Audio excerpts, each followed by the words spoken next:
The Media Project. Excuse me, do you mind if I join you?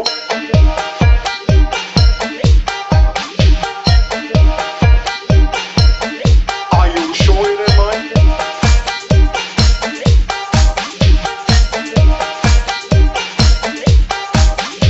You're absolutely sure I'm disturbing you? Oh, my whole purpose in life is to make people live! Hello and welcome to the Mental Suppository. I'm Brett Herholtz.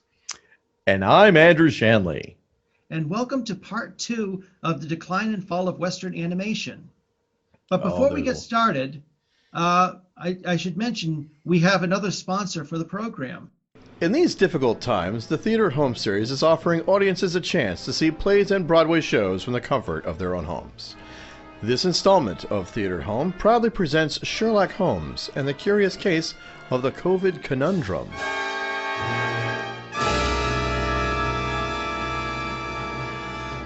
Good Lord, Holmes. How the blazes did you know that woman's name was Karen? Elementary, my dear Watson. Her red hat was the first link in the chain. From there, I noticed her having a loud conversation with nobody. I don't see how that proves anything. The woman might be insane. Which I would have thought if I didn't see her earbuds and hear her self-important conversation. From there, I saw her black puffy jacket, yoga pants, and track shoes. Really, Holmes? Many women not named Karen wear similar attire. True, Watson, true.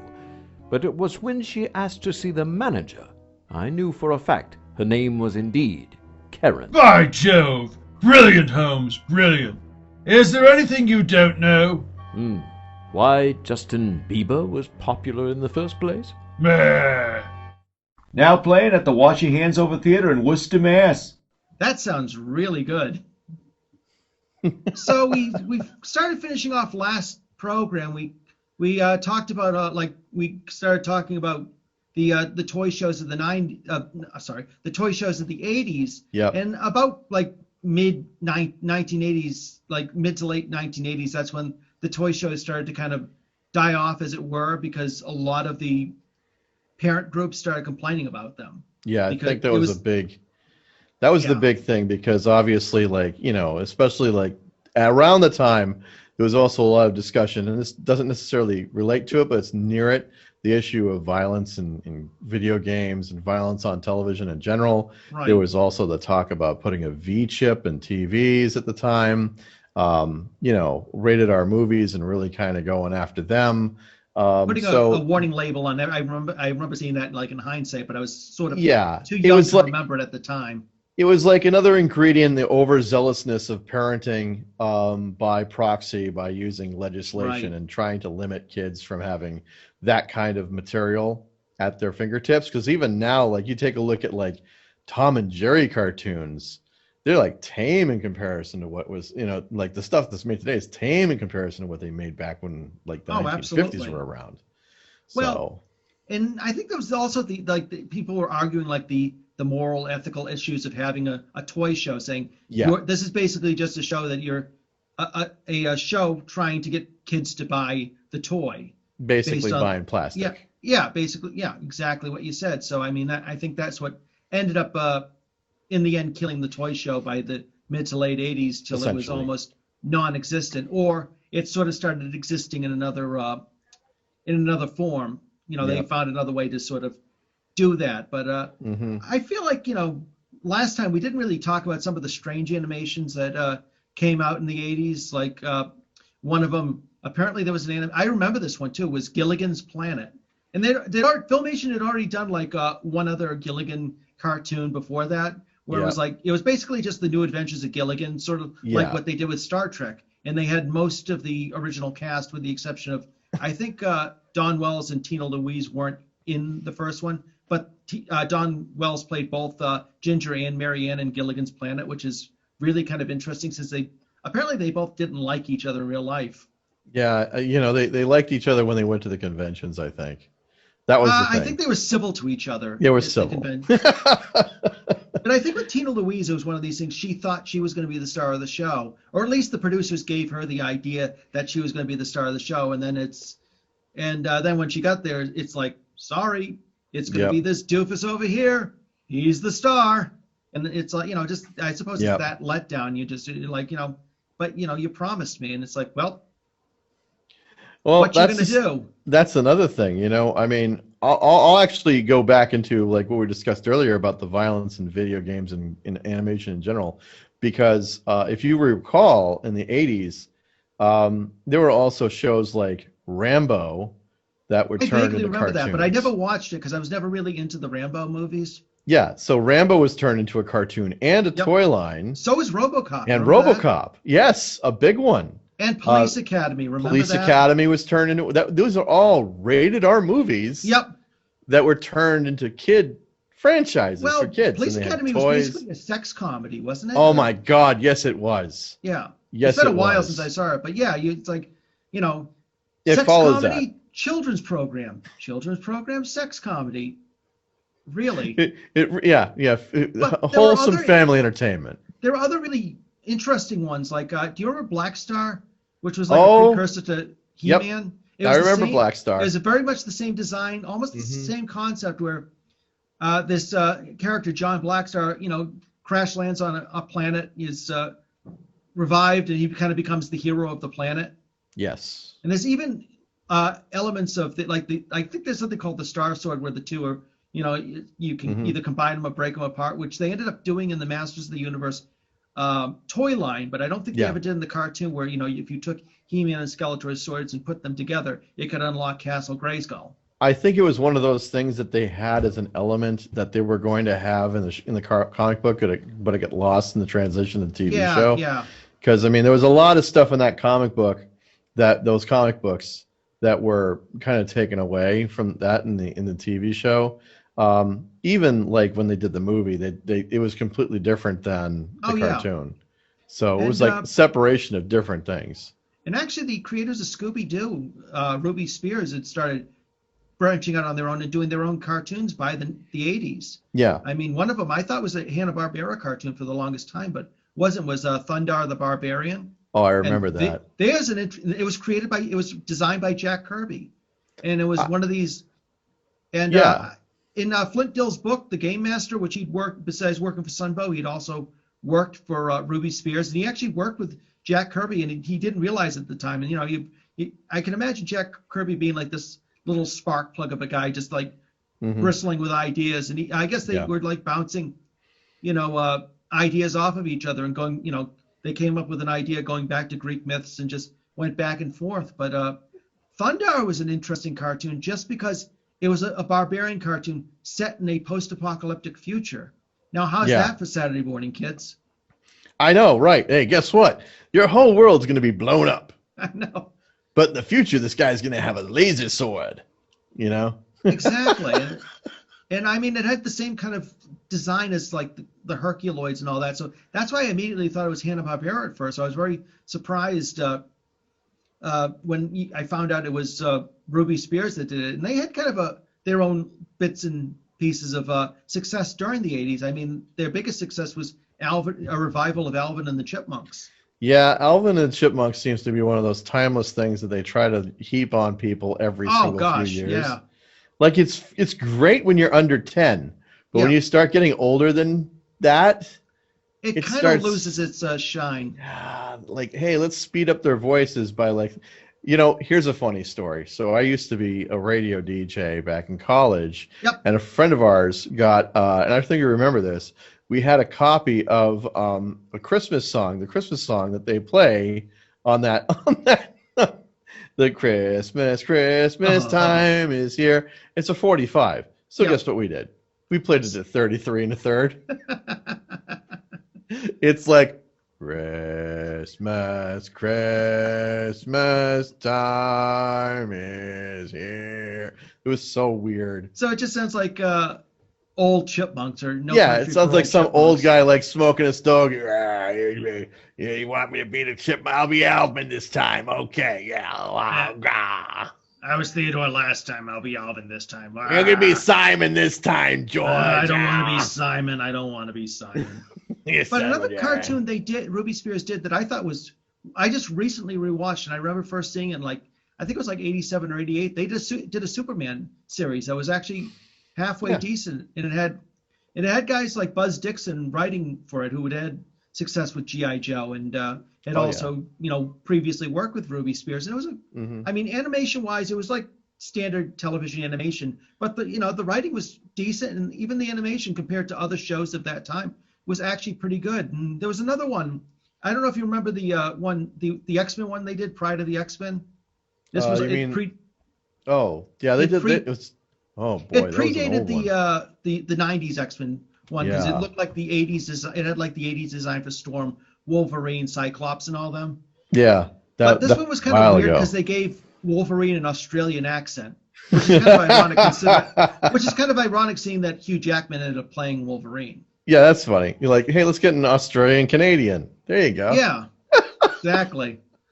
So I mean, it just seemed like by the late 80s, animation was just slowly starting to get, animation had been in a slump, but it was like slowly starting to get interesting again. They were doing a few interesting things on both Weekday Afternoon and Saturday morning cartoons. Oh yeah. You had Pee-wee's Playhouse on Saturday mornings, which was just like such an acid test. Dude, I remember showing my kids just the opening of that show. Yeah. And I swear to God, they were actually scared to death. They were. I'm serious. They were like, oh my God, what is this? This man doesn't exist. Tell me he doesn't exist. Yes, he does, and he's actually a very nice guy. I mean, it's just so funny because, like, it's such a weird. It's just, you look at kids' entertainment today. There's nothing like that. Well, have you seen the ever been on TV? Have you seen the compilations they put together of just all the hidden or innuendos that were in Pee-wee's Playhouse? No, I haven't. There was one where actually it's like they had like Fire Marshal Bill or whatever his name is coming, and he's like saying, you should have a smoke detector in your home, in areas where you can see them and where you can hear them. And then Miss Yvonne comes out and goes, I have a smoke detector in my home above my bed. I'm just like, damn it, I did not catch that as a kid, and I can understand why, but it's like, wow, they got away with hats off to you, Pee Wee Herman, Paul Rubens. Let's not forget one of the greatest characters in that show, Cowboy Curtis. Oh, played by the absolutely always enjoyable Larry Fishburne. Yes. Also known as Lawrence Fishburne. Yes.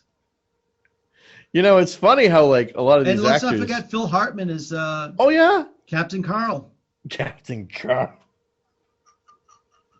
I mean, that's where a lot of this stuff comes from, is the weird, crazy, demented minds of these people. That was the other thing they had in the thing, Cowboy Curtis making a big feet joke. You know what they say about big feet? I'm like, wow. It's like they got away with it. So like I said, I mean, they were trying to do interesting things, and I mean, they were. I'm sure they had the sensors breathing down their necks. Oh, they did. And stuff like that at that point too. Mm-hmm. And I mean, it didn't help when he had his quote unquote scandal. But what were cops doing in a porno theater to begin with? But that's another story. But around that time, it was like maybe '87.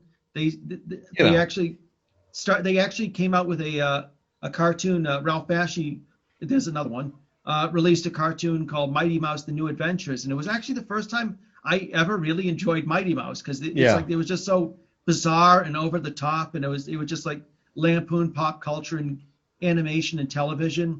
Mm-hmm. And I think the first season had John Cristofalusi pre-Run and Stimpy in it, and then I think they had like animator Ken Butterworth for the second season, who would go on to direct cartoons for like Tiny Toon Adventures or Tiny Toon Adventures. Yeah. And it was just and that was another cartoon. They actually got in trouble at one point because Mighty Mouse had a crushed flower in his hand, and he actually started snorting it up. And some minister in, I think it was like the Midwest or somewhere in the United States, complained that it looked like Mighty Mouse was snorting cocaine. Which, when I was watching it as a kid, it's like, Hey, Mighty Mouse is snorting cocaine. Ha ha ha ha ha. He didn't think it was funny. You gotta love those Saturday morning cartoons, kids. You know? Yeah. Oh my God. But actually, yeah. going back to the Superman one, I failed to mention that it was actually, they did better Superman animation than both Hanna-Barbera and Filmation put together. But at the same time, even some of the Super Friends episodes, they did do some interesting things that I can remember. I don't know if you remember an episode from like Challenge of the Super Friends where it appeared in the cartoon. They were killing off each of the Super Friends. In the first scene, that one. In the first scene, is like they're all standing over Batman's grave, and it's just like, I think it's like this bat-shaped grave, and I just remember being so disturbed as a kid by that. I was like, holy shit, they killed Batman. And then you end up finding out later in the episode that they tricked the Legion of Doom by replacing them with like these robot fakes that fake their death with. Yeah, exactly. I mean, that's what they always did. That's pretty funny. Bat-shaped grave. I know, it was frightened the hell out of me as a kid. But hey, where's Bruce Wayne? Isn't Bruce Wayne supposed to say something? Hey, Bruce, where's Bruce? Yeah. Bruce shows up. Oh, I'm just here to drop the flowers off. Here you go. Bye. Bye. After I think around the same time or after Mighty Mouse: The New Adventure, they also did like a new version of Beanie and Cecil as well. It was again by, I think John Kay was producing it through like Bob Clampett's studio, and it only lasted like maybe one season. But still, it was again, it was around that time, it was starting to push towards like the creator-driven animated series that we would see later on. Yeah. And I feel like that all got a really big push with the release of the film Who Framed Roger Rabbit. Yeah, that was a big movie back in the 80s. That was like a really innovative film for the special effects, and that you had like the unique storytelling combining animation with live action. And that for the time, I think, you hadn't seen, you didn't see that. Yeah. They had done that before, but not nearly as successsually. Not as big on scale. It was one of these things, if there was past live action animated hybrids, it always looked like the live action actors were never looking at the animated characters. Yeah. If you look at some of the older ones. Mm-hmm. And even some of the live action animated movies that people have liked since Who Framed Roger Rabbit, I don't think any of them have really come close. No, they haven't. I feel like even, I'm just looking at like the recent Tom and Jerry live action thing they're doing, and it's so obvious, like a sort of the flat CGI version of animation. Mm-hmm. It just, I don't know what it was. It just like, there was a limited amount of technology at the time they were using, but it looks so much more convincing than a lot of the live action animations I've seen since then. And there's been a lot of them. I would only say, especially as far as like Who Framed Roger Rabbit, it was made in a time where special effects were actually special. Absolutely. Okay. And if you looked at like films back in the 80s, and this is the reason why a lot of people look back on films back in the 80s and why everybody is a big, huge like nostalgia nut for those movies, is because it took time and effort to create that effect, even if it was for like a second or 2 seconds. And when computer animation sort of came in, not to say that it didn't help, but it certainly made things a lot easier and was a big, huge shortcut so that anybody could do it. Well, it's funny. I just Tricks came out. I'll just use that as an example. 1999. Right. Suddenly, everybody was using bullet time after that. Trying to copy those effects, and then like it became just too easy for anybody to do that. It took time to make those effects. It took time to make those movies. Oh, absolutely. As special as they were, and you had puppets and you had like animation, and if you had to use those things in combination, it was time and effort that really made it look and special. And that's why when you saw it for the first time, it was amazing, like E.T. and stuff like that. Just the shadow they put on Roger, or the shine on Jessica Rabbit's dress as she's doing the opening musical number she appears in. It's just like that sort of stuff. It's like it's a movie, but it looks like they really could, as a kid watching it, it looks like they really could exist in the same world. And I don't know if you've ever read the novel it was based on, Who Censored Roger Rabbit by Gary K. Wolfe. No, I haven't.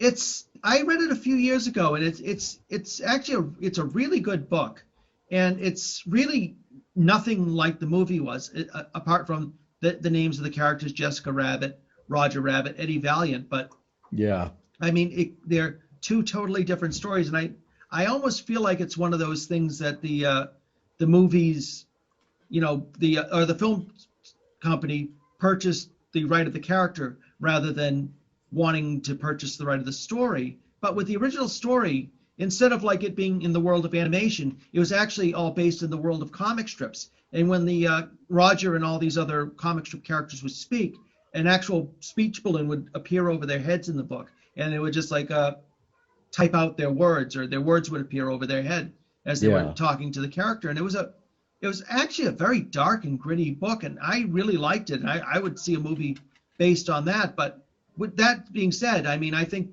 the movie was it's one of those things, like the movie being there compared with the book being there. I think both have their merits, and both are really, really good interpretations of the character.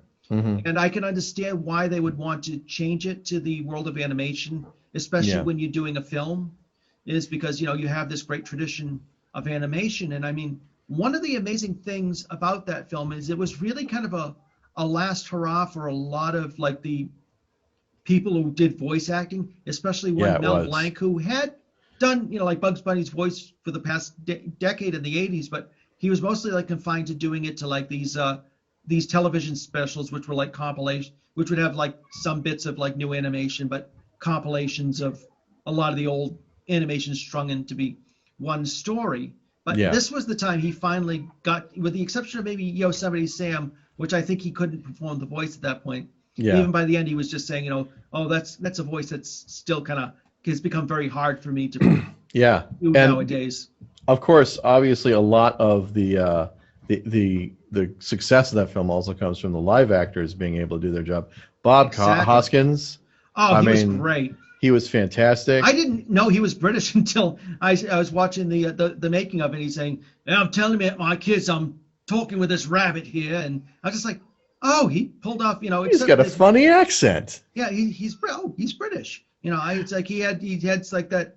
He did an American accent so well, with the exception he slipped one scene when he's talking about the death of his brother. He's like dropped a piano from 15 stories.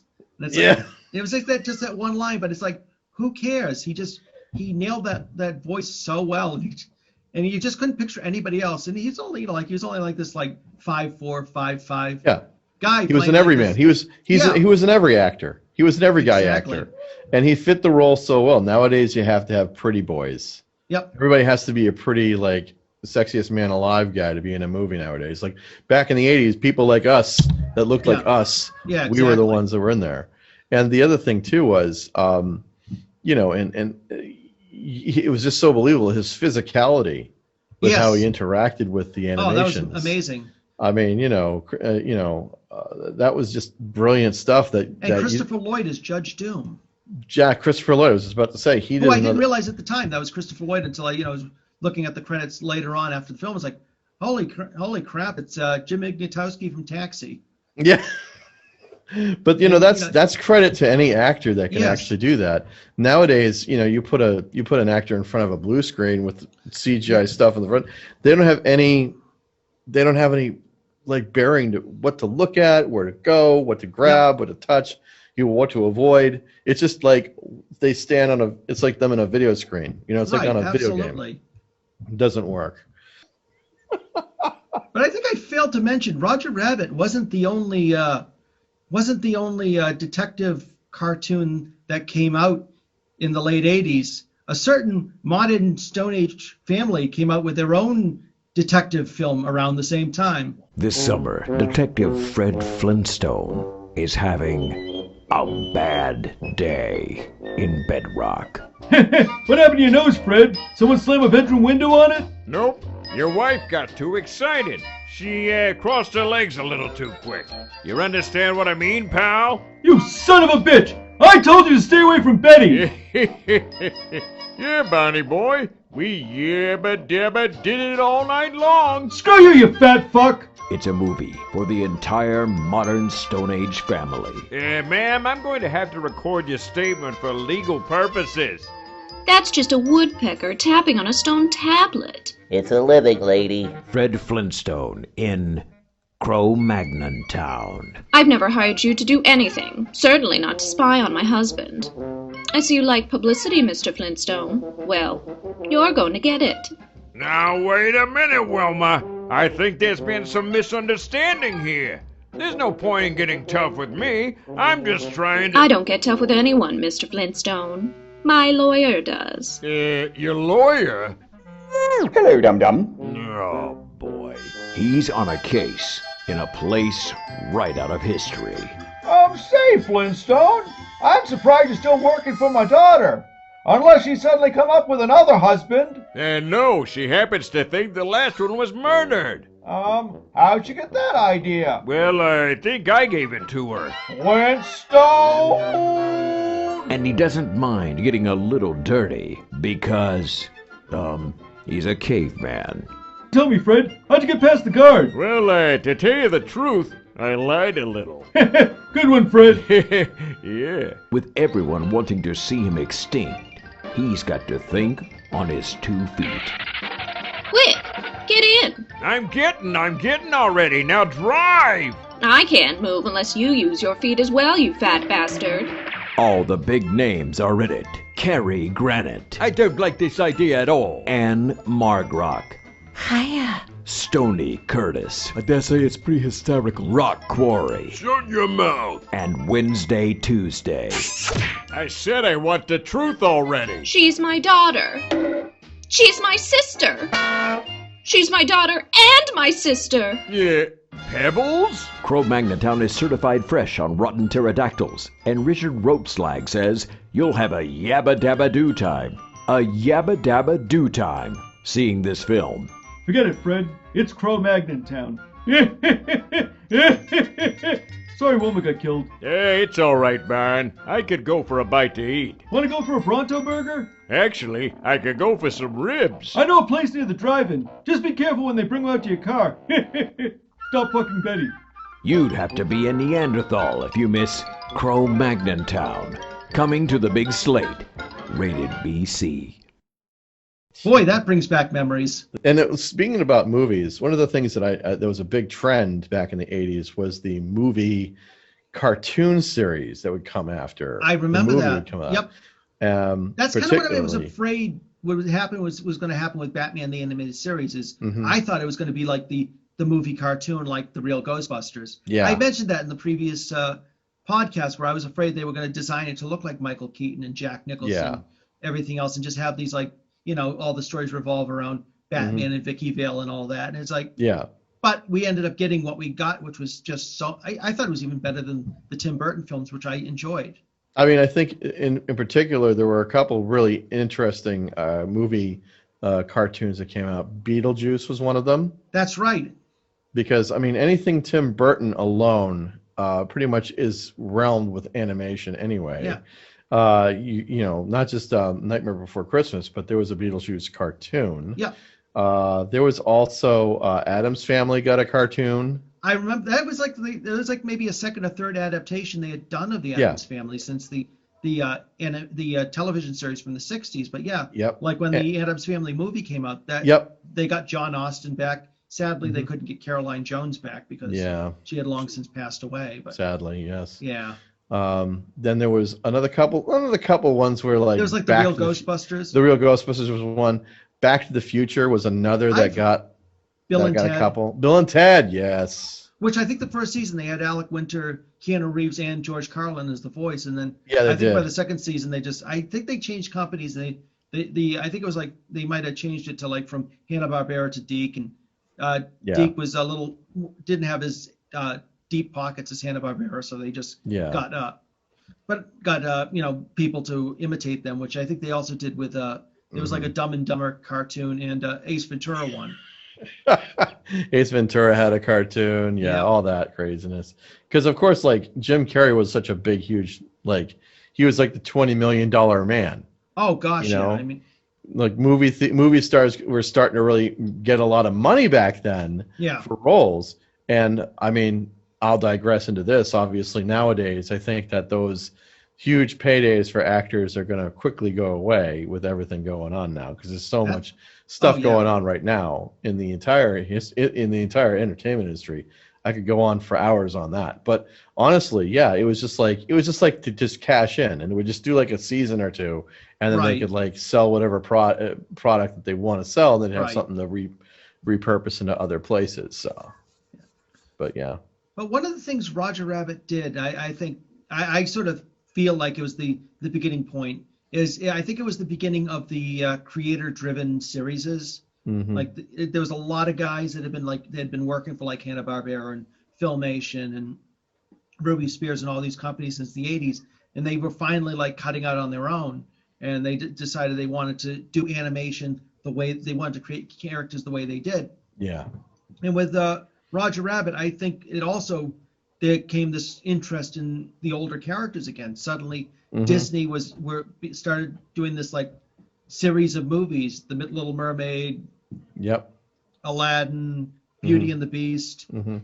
Some of the one I can't remember right now. It's like these, it's like that. They were sort of kind of dominating the landscape on the silver screen, but suddenly Warner Brothers started opening its doors again. And there was suddenly this interest in making new cartoons.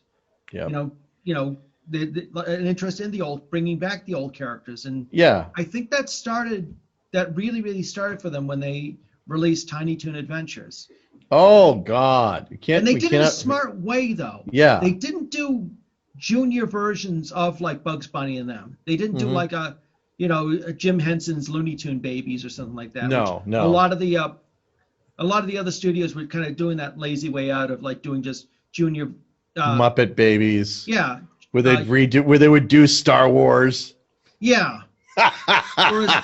whereas with Tiny Toons, they took it was like versions of like Bugs Bunny or Daffy Duck, but they were new characters. Yeah. They were these junior versions of the characters who were sort of being mentored by the older versions of the characters. Yeah, they were doing all different type of stuff. Exactly, and it was one of these things. You weren't just regurgitating old characters like Mickey Mouse or Donald Duck. You suddenly had these brand new, brightly colored characters, because apparently Steven Spielberg is still a big animation buff. He wanted not to be spearhead outdone, but Disney would also come back with like Chip and Dale Rescue Rangers, and they did another one. Darkwing Duck. The New Adventures of Winnie the Pooh, which was one of my wife's favorite cartoons when she was Tailspin, I think is another one. Yeah, they did a lot of that. But after Tiny Toons, it seemed like Tiny Toons was and I started rewatching it again, and I liked it, but I didn't like it as much as I did the first time I saw it. But it was very much a product of the 90s. It was very, very much in that time period. Well, I'll tell you the one I remember, because obviously we were older and we were college students then. Yeah. Like the one cartoon I had to watch in the afternoons after school, after college, after my classes, was the Animaniacs. Yes, I think that's when they kind of hit their stride. It was like they just hit the ground running. That was like, suddenly you had characters that weren't really tethered to the older characters. These were they were brand new characters, but it was still characters that had that feel of like the classic Looney Tunes style of like the 1930s and 40s. Oh yeah. It was like Mickey Mouse on crack. It was Mickey Mouse on crack, and they would do all kinds of jokes where the joke was obviously for the kids, but also was for the adults too. It was very Rocky and Bullwinkle and the Marx Brothers. Oh, I remember. Yakko was very Groucho Marx. I just remember they would have like Ludwig van Beethoven on one episode, and he's like, "I'm a pianist," and they would run and wash his mouth out with soap every single time he said it. The other one was when they had Pablo Picasso on that, and he actually had two P's on his schmuck, and Yakko's like, "You realize you have pee-pee on your schmuck?" It's just like, that's hello, fantastic. Nurse. Yes. Oh my God, the kid's like, I don't understand. I don't understand. What is he saying that for? I don't get it. Because she's pretty. But that one was, I think, around that time, it just seemed like you had Tiny Toons, you had Batman the Animated Series, which was actually, that was a departure for Warner Brothers, because historically they really only did like the funny cartoons. I mean, and they did it back in the day. They did it good. I mean, with Tex Avery, Chuck Jones, Friz Freeling, Bob McKimson. They they did something Disney, and I guess Walt Disney really hated Bugs Bunny because he just could not understand the character, because he didn't, it's just like he just didn't fit into, he didn't, he seemed, it was an unreasonable character to him. He didn't fit into like a structure. He was, Bugs Bunny would, go outside, the whole thought process, or break that fourth wall. Sort of like when Wile E. Coyote's telling him, he's going, I'm going to eat you and you can't do anything about it. And Bugs is just kind of looking at the camera going, oh, I'm sorry, Mac. Lady of the house ain't in. And besides, we helped you guys out last week. I think one of the biggest aspects of the animation in the 90s was that it really kind of transitioned from the audience was the kids in the 80s, and they transitioned to the more adult, and that moved into South Park. That moved into other shows like South Park. Actually, so I mean, forgotten one in the 80s. In the 90s, I just rewatched recently was Freakazoid. Oh wow, actually. My wife and I ended up rewatching that, and we both absolutely loved it because it was just such a stupid cartoon with just such. He had this thing where it would just repeat jokes over and over again, and it was at the point where you'd enjoy it, like the whole thing. Like, I remember another weird '80s cartoon that was just like very horror-esque, but also it was called Inhumanoids. Do you remember that? I was actually just talking with the creator, one of the guys who helped launch that series, Flint Dille. Nice. And that one and Visionaries is two of his favorite series that he created for Sunbow. Visionaries. Oh, there you go. Yeah. He'd be happy you'd remember it, because I mean those were two cartoons. Oh, hello. Yeah, she's trying to come in. No, Paige. And I will. All right. Goodbye. Bye. Please careful. Don't knock that down. Jeez. I say the same thing to the cats. Love you. Love you too. Yeah, but the cats can't do dishes, can they? No, they cannot. I wish they could. They can break dishes. But actually, Flint was the one who originally did the pitch script for it was called the Tiny Toons in the beginning, and I think they ended up changing it over time. Yep. And I actually meant to ask him a little bit more about that in my last interview, but we were mostly just talking about Transformers and the voice of Cobra Commander, who is apparently the guy who did the voice for him was a really interesting cat. So wasn't he the guy that I thought the guy that did Cobra Commander also did Starscream? He did both voices. Okay. And I guess he also did Decompose on the Inhumanoids. Yep, I remember. He was a guy who wasn't a professional voice actor. He was a stand-up comedian that I think somebody, the execs at Sunbow said, "Oh, we got to hire that guy," because he had like this raw talent, like it was like he had barbed wire in his throat or something like that. Can you imagine actually listening to jokes from that guy? Oh, it's funny because he Doc! You'll have to look it up online. One of his stand-up acts is on there, and it's stuff you just can't get away with nowadays. You're just like, wow. But he was I guess he was one of these guys. Flint was telling me he had to bail him out of jail one day. Oh yeah. Yeah. So. Another '80s movie turning cartoon series that I thought was funny was The Karate Kid. I don't remember that one. No, I don't. Yeah, Karate Kid had a cartoon, and it was right after the second one, and it was like Daniel-san and Mr. Miyagi going after like an idol that was stolen, and they're traversing the whole world. And I was like thinking to myself, how interesting would that be if they incorporated that in the Cobra Kai? There was a Dukes of Hazzard cartoon like that too. Dukes of Hazzard. Racing around the world, and it was just like, why? Oh my God! Why is this a thing? And they're being chased by Boss Hogg and Sheriff Roscoe Pico Train and Flash. Good. Try to watch that on YouTube today. Good luck, Charlie Chan Clan. Oh God, I remember that one too. It's funny when Kevin said that. It's like, it was one of those ones I ended up seeing in reruns. I think when they, when it was on, like when they would show it like on channel 25 or 56. Oh my God, our whole childhood would be canceled so quickly. Like if they were to go back in time to the 80s, I think half the people who are freak out about all this stuff would have a stroke. I think Amazing Chan and the Chan Clan was even further back than that. I think that was like 60s or 70s. Yeah, I noticed that. He was like really pulling back a lot of cartoons. Yeah. Like, I remember this cartoon. Like, oh, that's a little bit beyond. I was probably about maybe -3. But no, I mean, it's still stuff we ended up eventually watching. Oh yeah, it was reruns. It was reruns. I mean, whenever like a 56 or 25 one of those UHF stations, you know, the good old fashioned UHF stations. Oh like yeah, gosh. They would have cartoons as well after school, but like, you know, it was in between like Creature double feature. Oh yeah. Oh. I think Channel 56 was the first time I saw Yellow Submarine. They played it like on one of the Saturday afternoon movies. And that was one I actually have shown to like film appreciation classes and art class and youth art classes. Just say, you know, this is a visual piece of pop art. I liked The Monkees when I was a kid. Oh yeah. That's another weird show. That's like the weirdest show ever. Yeah.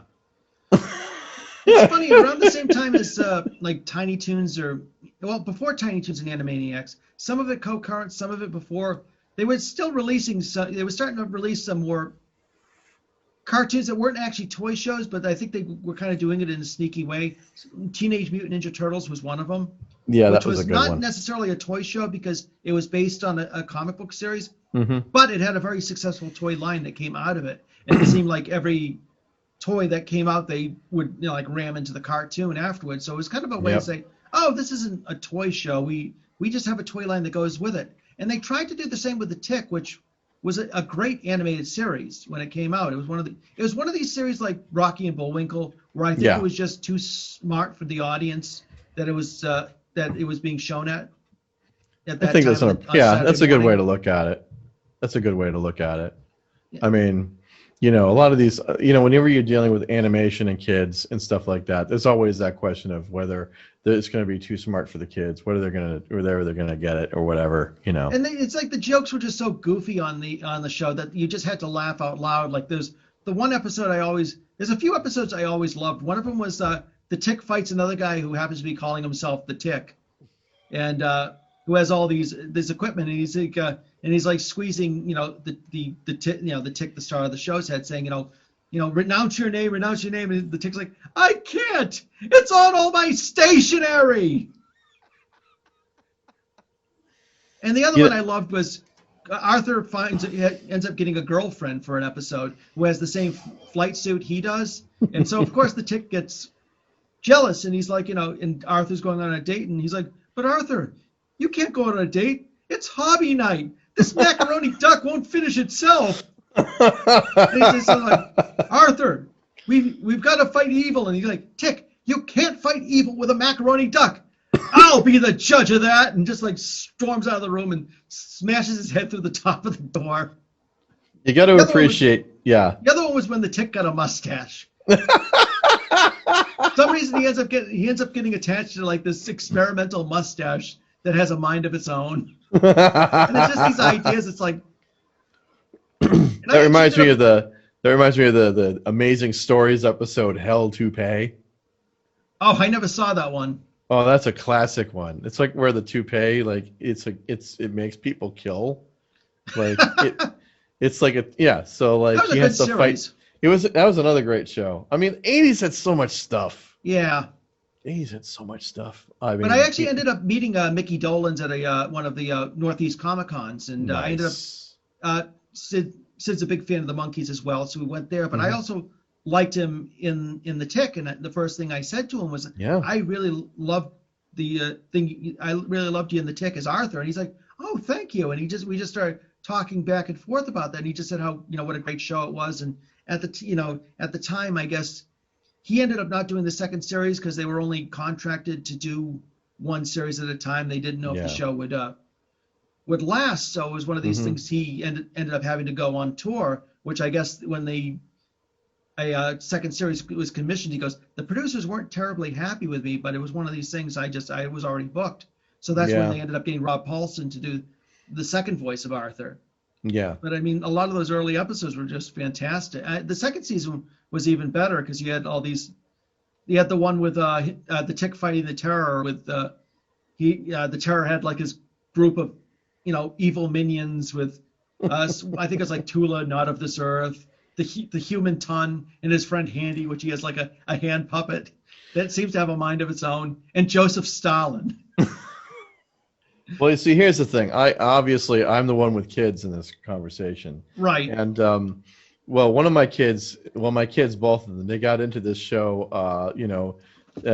Timmy Turner, and I remember that. Yeah. The one where he's talking. It's the Fairly Odd Parents. Yep. And they would constantly the creators of that show, I don't know who they created the show, but they constantly are ripping on Star Wars, Terminator. Right. They have characters like the Crimson Chin, who uses his chin to like hit people. He's like got this big, huge red chin. He's like, smack.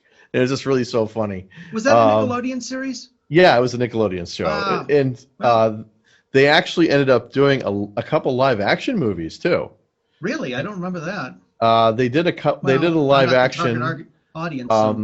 Yeah, it's Nickelodeon, but there are so many references in that show where they made it was just so funny, like so many adult references in that show.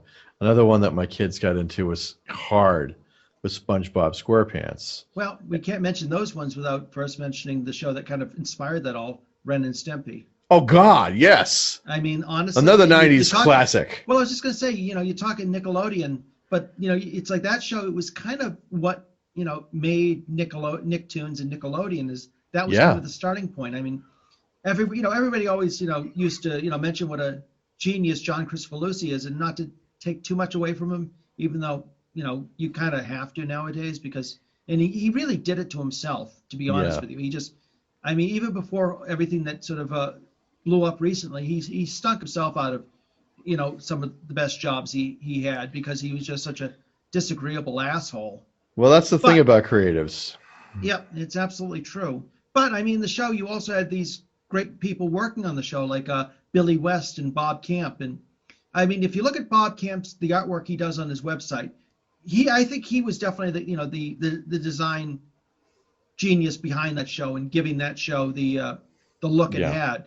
Yeah. And I don't know if you ended up watching this. There was a documentary that came out like maybe a year or so ago called Happy Happy Joy Joy, the Ren and Stimpy story, which I gotta check that out. It was a very hard documentary to watch because it's like I knew I was bracing myself to what I was going to see about this guy, and it's like all the stuff that, and it was even sadder after when it all blew up, and I'm reading all the stuff that came out because I'd never really seen interviews with the guy, and they're publishing all the interviews about him, and just one of these things where he's on the Howard Stern show, and Howard Stern saying one of the characters he created, I think her name was like Sody Pop or something like that, saying you created this character Sody Pop with great cans, and he goes, and one of the things Kricfalusi says is, yeah, and she's underage, and I was like, holy shit, he was there the whole time, he was saying it right out in the open. You son of a bitch. And he dragged down a lot of people. I mean, when he got fired from Nickelodeon, I mean, I think he got Bob Camp blackballed for a while because he refused to leave as well. Him and Billy West stayed on the show because it's like they were being why leave a good thing? Yeah. Just because you can't play nice with other people. And, well, I mean, yeah, that's the problem with people who are creatives. They have that ego that kind of like, I don't want to let go. This is mine, and I can do whatever I want with it. And what's even funnier is the fact that he didn't actually, even though he says he's the creator of Ren and Stimpy, really what he wanted to create was this really shitty version of Our Gang that was going to be. He was like pitching to Nickelodeon, and I forget the woman who was the exec was looking at this, and she hated the idea, but she immediately gravitated to these two sketches of a dog and a cat, which I think their names were written Ren and Stimpy on, who were like these mascot characters. She goes, I really like those. I'd like to see a show based on those two characters. But I mean, I'm sure to this day he's over there. It's like hand to his heart. It's like I'm the only creative force of Ren and Stimpy. I created those characters, even though they were probably just a side sketch he did, on Yeah. the thing he was trying to sell to her. Yeah, pretty much. But, What can you say?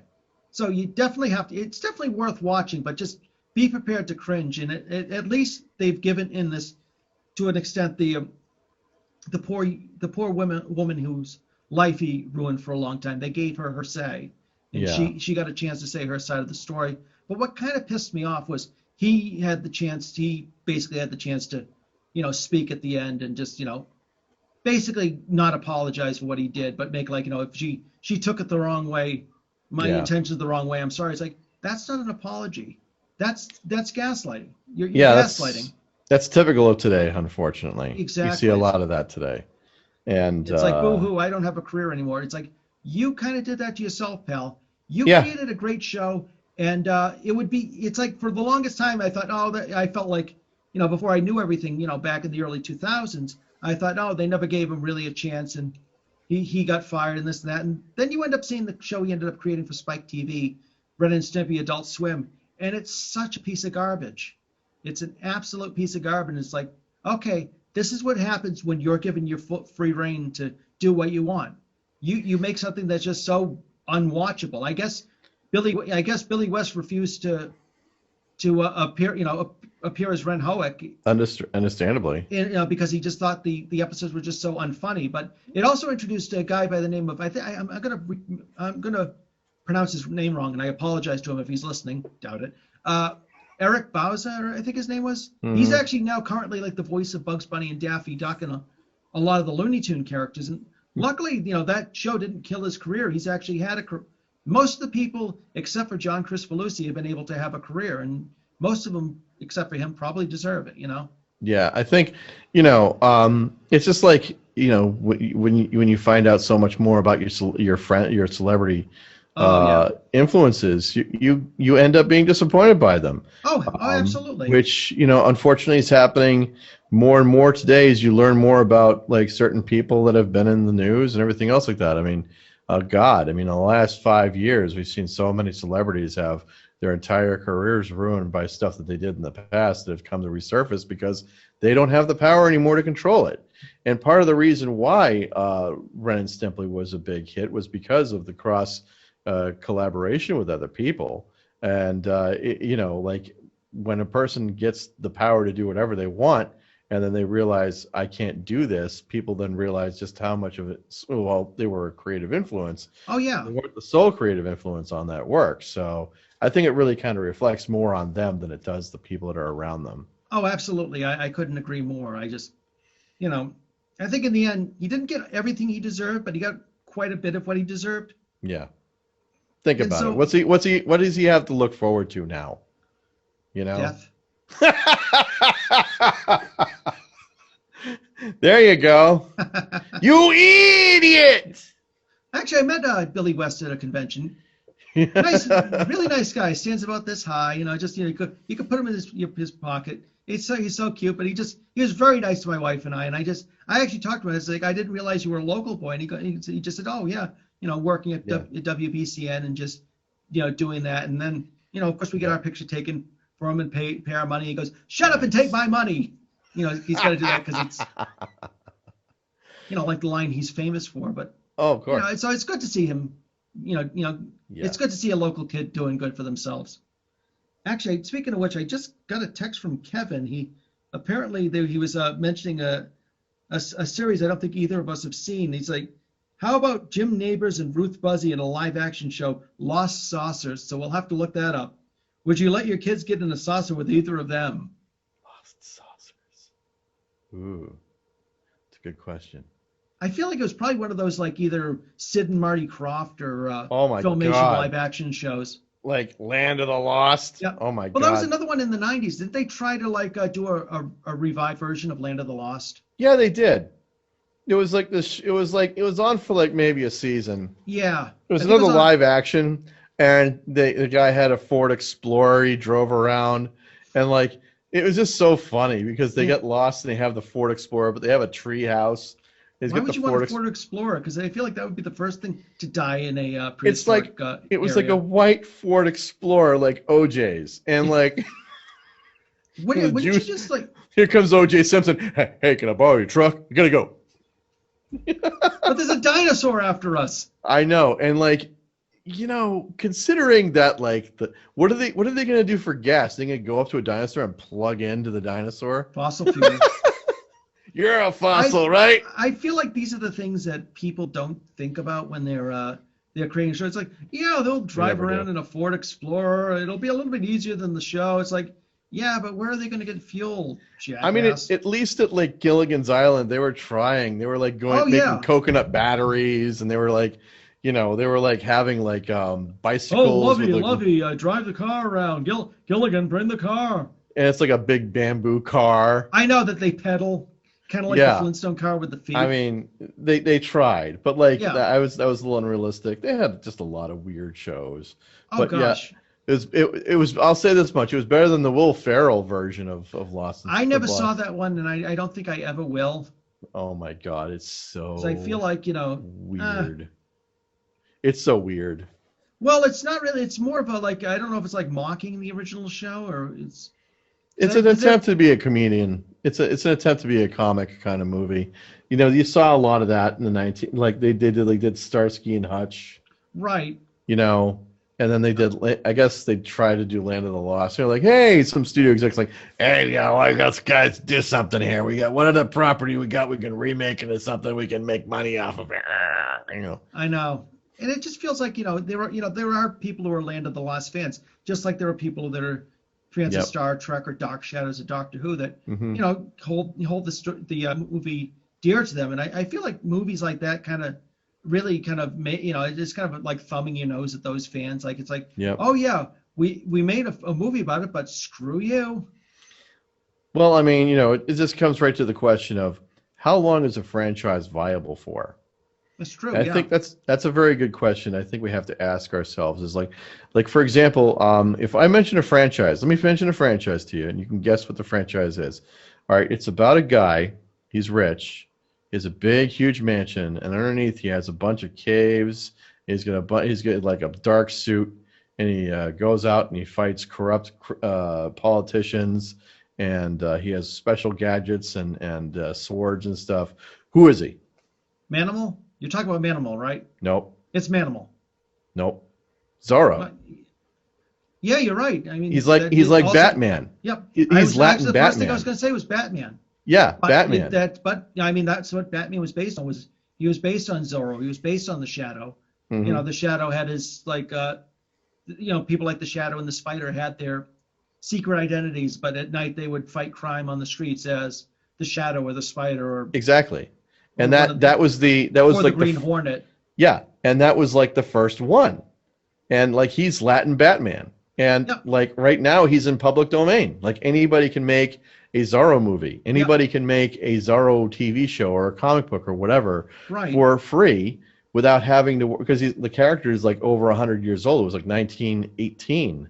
Well, that's like with characters like Sherlock Holmes or Mary Shelley's Frankenstein or Bram Stoker's Dracula. The thing is, you can do stuff based on those characters, but like in the case of like Dracula or Sherlock Holmes, there are societies that are kind of watchdogs over the characters to make sure they're being used right.